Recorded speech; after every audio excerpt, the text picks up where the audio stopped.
Vamos a seguir la dinámica de las preguntas habituales en otras ruedas de prensa, pero sí que quería empezar, bueno, antes de nada diciendo buenas tardes.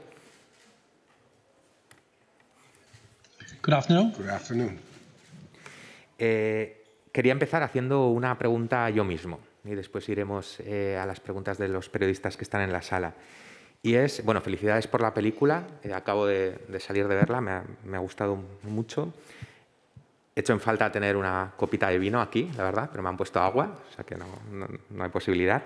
Quería preguntaros, hay una frase en la película donde uno de los personajes dice que atreverse es no hacer pie por un momento.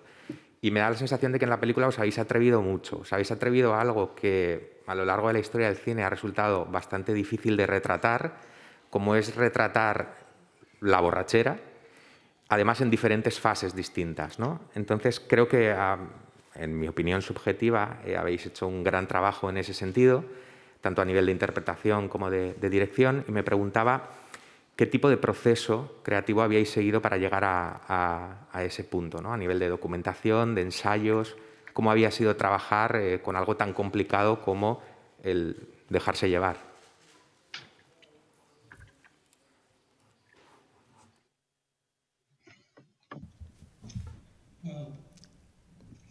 Bueno, en primer lugar, sí, nos documentamos juntos y en nuestra vida nos hemos documentado, digamos.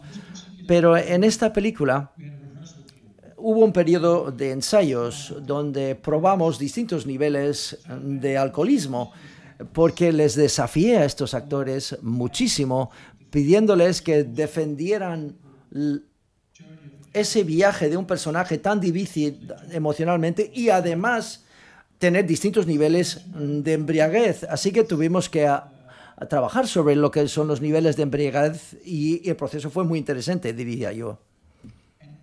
Y bueno, puedes añadir que, y como ha dicho varias veces Mads, como actor, a menudo cuando interpretas un papel, a veces quieres ocultar lo que quieres decir. Al igual que cuando estás embriagado, normalmente intentas, bueno, hacer que estás sobrio y estar súper sobrio, y luego de repente con un golpe muestras que estás muy borracho, pero esto está muy bien hasta el 0,6 o 0,7 de alcohol en la sangre, o 1,0 quizás, pero por encima del 1,0 es una manera totalmente diferente de interpretar la embriaguez. Tuvimos que ver muchos vídeos rusos en YouTube y cosas por el estilo. La realidad, mejor dicho, a menudo es más loca que la ficción, y ver como he dicho, estas películas rusas donde la gente intenta ir en bici borrachos, es una locura verlo. Es decir, esto no lo podrías conseguir, por ejemplo, en un teatro, podrías hacerlo, y lo que hicimos fue ver estos vídeos en YouTube para inspirarnos.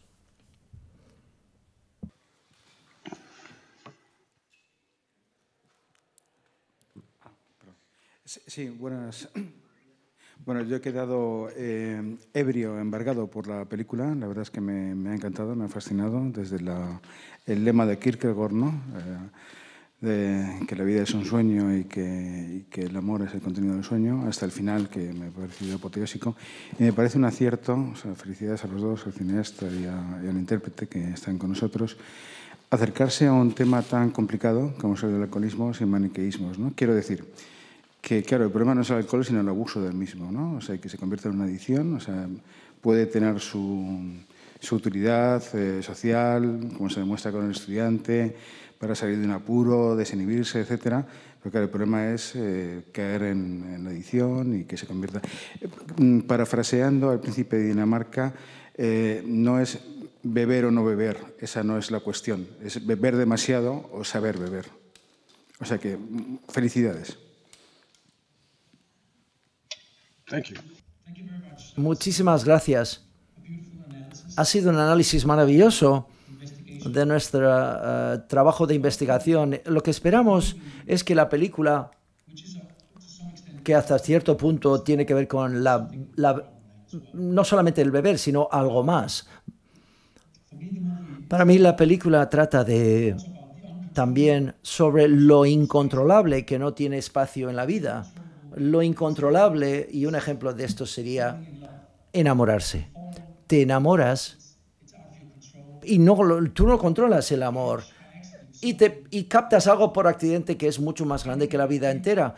Pero lo mismo surge cuando tienes una idea. Es algo que te surge en la mente. No lo planificas, no está en tu programa o en tu agenda. No es algo que puedes comprar o puedes conseguir estudiándolo. Surge de algún sitio. La bebida es un contrato, en cierto modo, con lo incontrolable.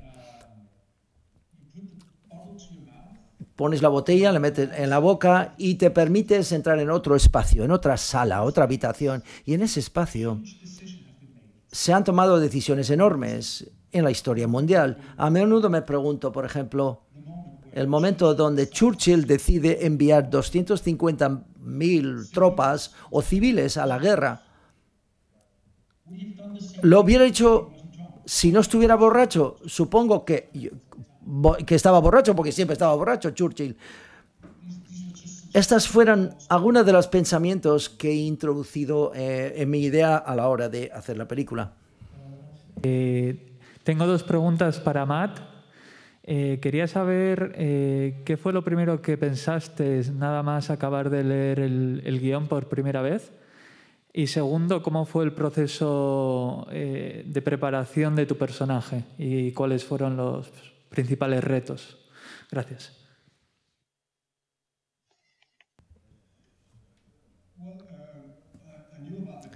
Conocí el proyecto antes de leer el guión. Thomas me lo mostró hace un par de años antes del guión y me encantó la idea. Evidentemente, solo estaba a nivel de idea. Yo sabía que haría una historia con ello, que siempre hace, por ejemplo, que tiene que ver con la humanidad. En este caso, la cuestión es abrazar la vida, la amistad. Así que en muchos aspectos esta película ha pasado de que sea un tema sobre el alcohol, pero se convierte en una película que aborda cuán a menudo no abrazamos a la vida. Y me encantó de la misma cuando leí el guión. Tenía unos pequeños apuntes porque me pareció una locura, pero me gustó, me pareció el guión perfecto, tal y como estaba. Prepararme, tenía que hablé con Thomas y leí y aportaba yo algunas ideas de cómo debería comportarse el personaje durante la historia, pero un poco más preparación en cuanto a conseguir los distintos niveles de embriaguez de los personajes, y pasamos varias semanas en unos estudios ínfamos, es decir, pero tenemos una idea diferente de lo que es la embriaguez. Así que tuvimos que buscar niveles de lo que sucede con el lenguaje corporal y el habla cuando bebes. Y probablemente un poco más de preparación esta vez en comparación con la anterior vez que trabajamos con ellos. Dicho esto, yo estoy junto con un excelente actor muy fino, y tuve que decirle muy poco. Controlaba totalmente la situación. ¿Ahora qué? Ahora nos vamos a querernos más de lo que nos queremos. ¿Cómo es esto? Peter Hutchum. Tengo una pregunta para los dos. La película me ha recordado en cierto modo de la película La caza. Y me pregunto si Mads Mikkelsen también fue el actor principal aquí y allí. Thomas Winterberg, ¿tienes alguna falta de confianza por estas instituciones educativas como preescolar y el colegio? Es decir, ¿qué hace con las personas que trabajan allí? ¿Qué quieres decir? ¿Podrías entrar en profundidad en cuanto a esta cuestión por la falta de confianza que tienes en la educación? Bueno, honestamente tengo que decir lo contrario. Yo considero que los profesores y profesoras son héroes compartir el conocimiento con la siguiente generación probablemente sea una de las cosas más significativas que puedo imaginarme, pero también sé que es una posición muy vulnerable ser profesor. Estás delante de jóvenes ambiciosos, te estás delante de la posibilidad de envejecer rápidamente porque te tienes que repetir una y otra vez. Así que yo creo que debería ser muy complicado este puesto de trabajo en la vida, pero es realmente heroico lo que hacen todos los días los profesores. Si lo comparamos con la película La caza y el profesor de la caza, la profesora de preescolar está intentando hacer todo lo mejor para proteger el personaje del niño o la niña. Ella también es una heroína desde mi punto de vista. Lo que pasa es que se equivoca, creo yo. Hola, enhorabuena a los dos, excelente trabajo. Me gustaría saber, y tengo una curiosidad, si todo este alcohol que bebían los actores realmente era alcohol, y si es así, ¿cómo has mantenido a todo el mundo sobrios o que estaban todos borrachísimos todo el día durante el rodaje?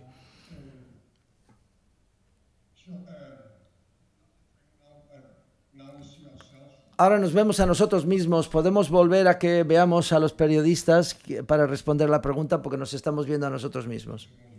¿Alguien me oye? Mientras tanto, yo responderé. Vale.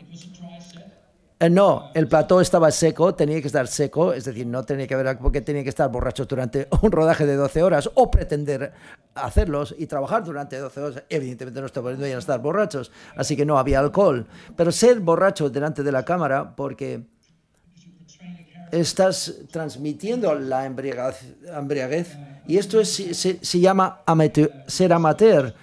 Pero ellos hicieron una interpretación fantástica, pero en el periodo de preparación, en los ensayos, digamos, sí jugamos con un poco de alcohol y fue por cuestiones de documentación y de investigación, ¿vale?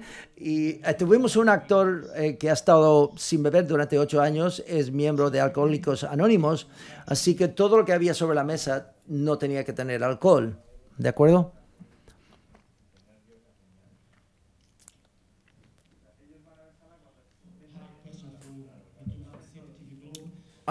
Pregunta de TV Global. Hay dos preguntas. Pensando en la comuna, en la caza y ahora Druk, es una especie de trilogía sobre la amistad. Porque si analizas las 3 películas, todas abordan la cuestión de la amistad y la importancia de los amigos para alguien que se enfrenta a un momento trágico en la vida. ¿Puedes explicarnos un poco más acerca de la amistad en cuanto a las historias que sueles contar? Y segunda pregunta para ti tiene que ver con la cinematografía. Es decir, quiero hablar un poco acerca del trabajo con tu director de fotografía, especialmente en la última escena, que es maravillosa. Gracias. Bueno, la amistad es todo para mí en mi vida privada y como inspiración para mis películas. Esto lo extendería también a las comunidades, que significan mucho para mí. Yo crecí en una comuna, no creo que estaba solo antes de cumplir los 18 años, siempre estaba acompañado de alguien. Así que compartir y ser parte de las comunidades, de una comunidad ha sido parte de mi vida. Y en cierto modo define a muchas de mis películas y también una de las lo que más me ha atraído. Por ejemplo, me gustó la hermandad del movimiento Dogma. Fue un grupo de personas que se metieron en un experimento alocado, agarrándose las manos y compartiendo esta experiencia. Algo realmente valiente, yo diría. Y yo creo que hay un paralelismo en esta pequeña película que acabamos de rodar. Y sí, ha sido un tema en mi vida y en mis películas siempre.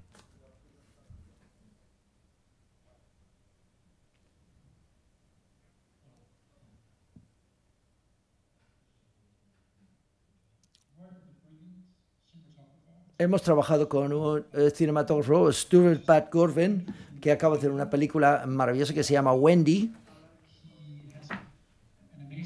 tiene una sensibilidad específica y creíble para los actores y lo que sucede en las escenas. Lo que acordamos fue intentar buscar la dificultad de estar sobrio y la suavidad de estar borracho. Así es como lo podemos reducir y resumir, digamos. Es decir, cuando había reuniones en la sala de profesores, los movimientos y los sonidos eran muy chirriantes, pero cuando Matt estaba ya un poco tocado en el cuarto de baño, la cámara empezaba a ser mucho más suaves, más calmados y más dulces, digamos, ¿no? Y, por supuesto, en la escena final, que no quiero hacer un spoiler aquí, pero podríamos decir que Matt y Stuart estaban volando juntos, ¿no?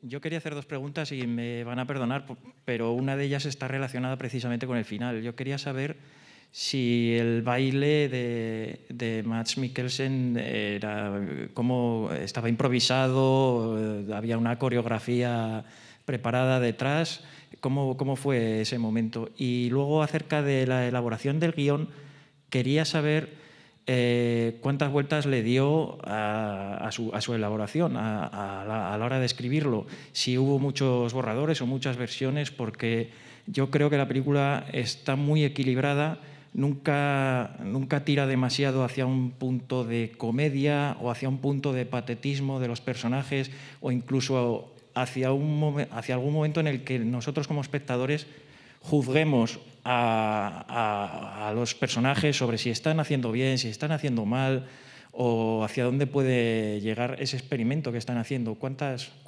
Si trabajó mucho ese aspecto del guión.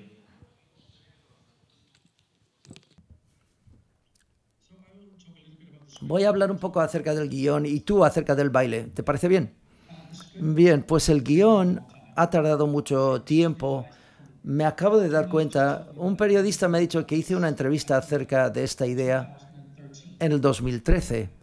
Así que no ha sido tan fácil escribirlo, pero supongo que el momento que decidimos, introducirle al co-guionista Lindholm para la película, decidimos que se hiciera en un colegio como una especie de espejo entre nuestra edad y la juventud. Con un nivel hasta cierto punto científico, las cosas empezaron a acelerarse y la película, se desarrolló rápidamente.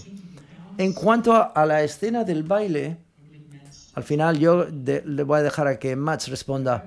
Sí, de hecho, la escena del baile, no estábamos durante mucho tiempo, ni siquiera cuando empezamos el rodaje, estábamos en la misma página. Y Thomas quería este baile y me hubiera encantado ayudarle, pero siempre tenía una idea de que sería una escena como una especie de sueño o una fantasía.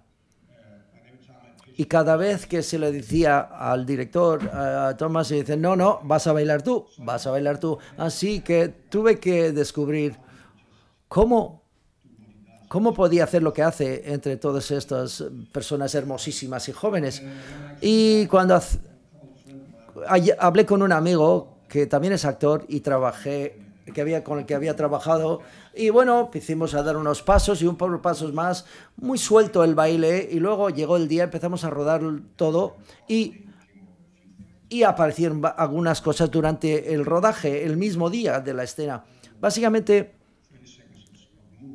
fueron 30 segundos de movimientos y a partir de ahí lo mezclamos todo e improvisamos un poco. La escena tiene aspecto como fue realmente. Mads está bailando un poco y luego de repente se retira y luego baila un poco más y luego se retira y luego empieza a volar.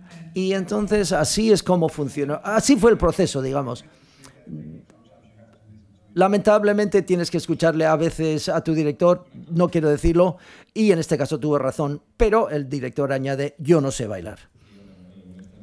Se está hablando mucho del tema del alcohol, tal, pero yo creo, para mí eso es como la anécdota de la película. El verdadero tema, y es por lo que quería preguntarse un poco, que lo que reflejáis una sociedad como paralizada, ¿no? Por el miedo al fracaso, por el miedo a fallar.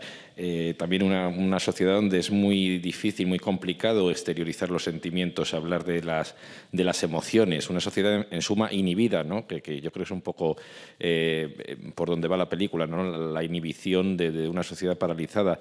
Yo no sé si esta dificultad para compartir las emociones, esta inhibición, ¿creéis que es algo que define a la sociedad danesa o define de un modo singular también a un cierto modelo de masculinidad, ¿no? Que también me parece muy interesante que pues el retrato que hacéis, ¿no? de este grupo de amigos varones, no sé esta inhibición hasta qué punto puede definir a la sociedad en su conjunto o a estos personajes. Gracias.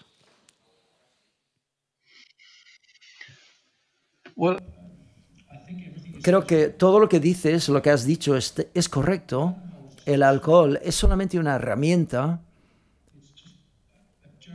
Es un viaje que nos acerca a algo que no tenemos, esa sensación de estar juntos, ese sentimiento de curiosidad, el sentimiento de la juventud, primordialmente, supongo. No estoy seguro que realmente es en particular danés y no creo que es aislado solamente para estos 4 amigos. El buscar y que echan de menos estas virtudes de la vida. Yo espero que sea un poco más universal. Evidentemente, los ritos de beber alcohol cambian de un país a otro. Hay una comida de Navidad, es una locura, pero realmente es un carnaval. Todos tenemos nuestras tradiciones y son diferentes. Así que eso hace que sea danés, pero el buscar, el querer una vida más amplia en la que te encuentras fácil a veces, yo espero que eso sea universal. No sé si responde a su pregunta y tu inteligentísima pregunta, pero he intentado responder.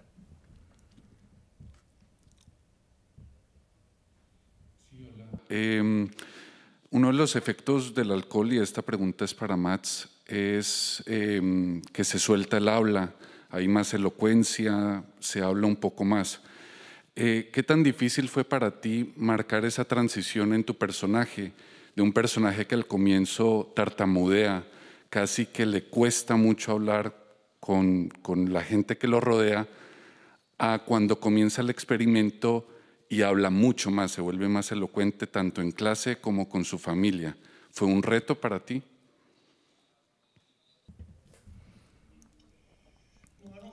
No creo que fuera un gran desafío o difícil. Formaba parte del guión de la historia. Sabíamos que en un cierto momento llegábamos a un plató, por ejemplo, ya sabemos que casi no podía hablar y tartamudeaba. Y la siguiente vez, cuando te toma un par de chupitos, a veces no se le entiende, pero él se siente mucho mejor. No está dando una educación de categoría, pero luego más adelante, cuando ya está dando clases, hablando acerca de Churchill y de Hemingway, todo empieza a subir a otro nivel y tiene más seguridad en sí mismo, y todo explosiona en la última escena, porque llega a una especie de pico, pero formó parte de las escenas. Queríamos descubrir cuánto sería la embriaguez y qué sería autoconfianza y ser abierto. Intentamos ambas versiones, es decir, cuánto afectaría su habla y buscamos una combinación de más felicidad y menos impulsado por el alcohol, como si hubiera llegado a una etapa donde estaba volando. Pero como a menudo decimos, como también ha mencionado él, si bebes 2 cervezas y juegas a los dardos, estás en la zona perfecta, pero si bebes 7 cervezas no puedes ni dar al tablero, y si bebes 0 no quieres jugar a dardos, ¿vale? Entonces, ese es el experimento que hemos hecho, es decir, que saliera de su zona y hacer que quisiera jugar a los dardos. Y una vez que estamos ahí, estaba jugando a dardos, ahora que se emborrachaba un poco más, pero que ya estaba jugando a dardos. Hola, Tomás. De Vingedenbisen me gustaría saber si este profesor noruego que ha hecho una declaración determinada, ¿eso es una invención tuya o esto es de la vida real? Es decir, lo que dice el profesor noruego. Fitz Gorvold es una persona real y tiene una teoría, y creo que tiene unos 20 años, y ha creado muchos problemas y resistencia en Noruega cuando lo dijo hace unos cuantos años, pero lo defiende fervientemente. Ha visto la película, ha leído el guión, hemos hablado con él y nos ha dado mucho conocimiento académico acerca del alcohol, que ha sido de gran utilidad. Por tanto, es una especie de colaborador en esta película, y esta teoría que he mencionado es como una especie de guionista. ¿A eso te refieres? Bueno, no diría tanto. Nos reunimos un par de veces, pero escribir el guión tardó un par de años, así que la teoría per se es igual, te sorprende cuando lo lees sobre el papel, pero no sorprende la idea, por ejemplo, de que volamos un poco mejor y jugamos mejor a los dardos después de un par de copas de vino. Y todo el mundo, os podéis preguntar a vosotros mismos, por ejemplo, las mujeres y los maridos, ¿los hubierais conocido si no hubierais tomado unas copas? ¿Quién sabe? Y eso dice mucho, ¿no es cierto?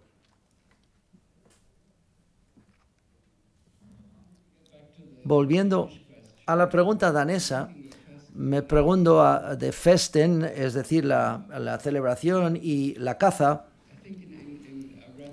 He leído en alguna parte, en las encuestas públicas, Dinamarca siempre aparece como el país con los habitantes más felices. Y tengo el sentimiento de que en tus películas intentas mirar por detrás de esta fachada y ver dónde están las grietas de tanta felicidad danesa. Y a veces encuentras muchas grietas, digamos, en esa felicidad. ¿Esta es uno de los motivos o uno de los elementos que impulsan tus películas? En primer lugar, tengo que cuestionar cómo mides la felicidad. Es una pregunta que no tiene respuesta. Y en segundo lugar, vivimos en una sociedad muy segura. Y como todo el mundo sabe, una sociedad pequeña es una sociedad pequeña, pero existe la tendencia a veces hacia la mediocridad, el racionalismo y una vida sana. Y esto hace que tú quieras reaccionar como artista. Quieres indicar al elefante que está en la sala y decir, oye, mira, quizás la gente nos está contando que este es el país más feliz del mundo, pero aún así tenemos abuso de niños, en niños que mienten sobre los mayores y cuestiones, problemas con el alcohol.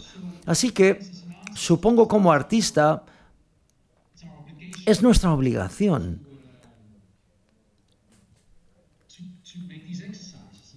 realizar un ejercicio de este tipo e investigar todas estas grietas y buscar la vida real en ellos para que la gente se pueda reconocer a sí mismo y no solamente esta fachada. Bueno, uno de los grandes aciertos de la película, que tiene muchos, es cuando se pregunta a los alumnos, ¿no?, estilos de vida y que eligen el sobrio, etc. Yo, si no es indiscreto, quería preguntar, porque ya se ha dicho que la película no va sobre el alcohol, que el alcohol es un instrumento para hablar de la amistad y de las relaciones humanas, etcétera, etcétera, eso está claro. La película se dedica a alguien. ¿Por qué se le dedica, si es que se puede saber? ¿Cuál es el motivo de dedicar la película a esa persona a la que se le dedica?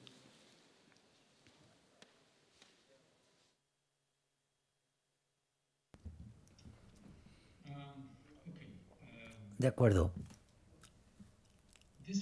Esta película comenzó como una película acerca de la amistad con el alcohol y teníamos una ambición de elevar esta película para que tratara de la vida, no solamente estar vivo, sino vivir. Y 4 días después de cuando comenzamos el rodaje, muere mi hija. Estamos totalmente destrozados y era casi imposible seguir adelante. Es muy difícil hablar de ello también. Y decidimos seguir haciendo la película porque a ella le encantó el proyecto tanto y era parte del proyecto antes de que falleciera. Así que la única manera de que podíamos continuar haciendo la película era hacer la película para ella.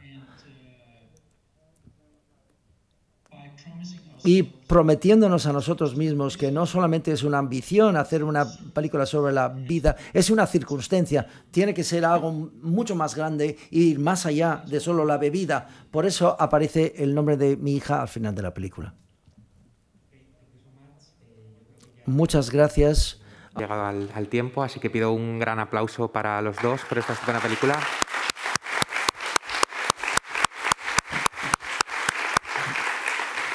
Muchas gracias por estar ahí en Dinamarca y muchas gracias a vosotros por todas las preguntas también. Thank you so much. Muchas gracias.